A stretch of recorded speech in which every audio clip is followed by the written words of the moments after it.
Once upon a time, in a quiet little village surrounded by tall green trees and singing birds, there lived a poor boy named Arlo. He didn't have many toys or fancy clothes, but what he had was a heart full of kindness. Arlo lived with his grandmother in a small wooden cottage at the edge of the village. They didn't have much, but they were happy with what they had. One day, while walking back home from school, Arlo saw an old man sitting under a tree. His clothes were torn, and his face looked tired and hungry. Most people passed him by without even looking at him. But not Arlo. He stopped.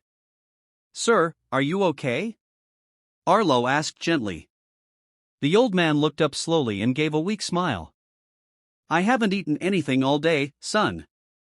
I just need some water and something small to eat." Arlo thought for a moment. He only had one piece of bread in his bag, which his grandmother had packed for him. He looked at the old man shaking hands and decided. "Here, you can have my bread. And there's a stream nearby. Let me get you some water." The old man's eyes filled with tears as he took the bread. "Thank you, child. You are very kind. May life always be kind to you in return." Arlo smiled and helped the man drink some water from his bottle. Then, he waved goodbye and ran home, his stomach empty but his heart full. Years passed.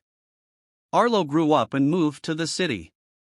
He studied hard and worked long hours. Life wasn't always easy. He faced many challenges, but he never stopped being kind to others. He remembered his grandmother's words, "What you give from the heart always comes back to you." One rainy evening, Arlo was rushing home from work. He had just lost his job. His company had shut down unexpectedly, and now he didn't know how he would pay rent or buy food. Cold, wet, and tired, Arlo sat on a bench near a park, his eyes staring at the ground. "Excuse me, young man. Are you all right?" Arlo looked up. A man with kind eyes and a long coat stood in front of him, holding an umbrella.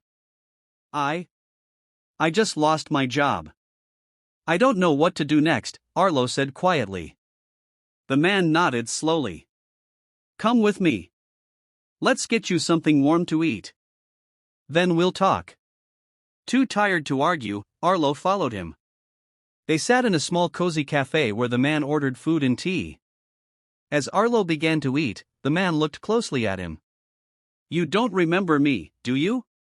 Arlo paused, confused. I'm not sure. Many years ago, I was starving under a tree in your village.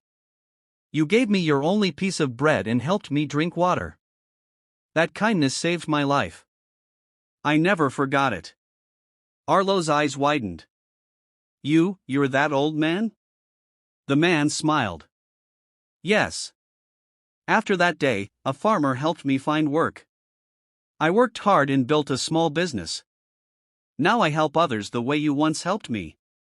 Arlo was speechless. "And now, it's my turn to return the kindness. I have a small company. It's growing, and I need someone honest and hard-working like you to help me manage it."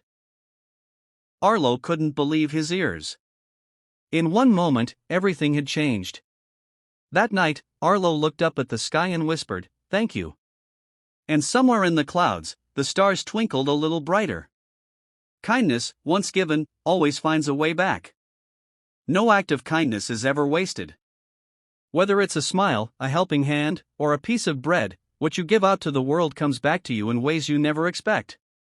So, dear kids, remember this as you go to bed tonight: be kind, even when no one is looking.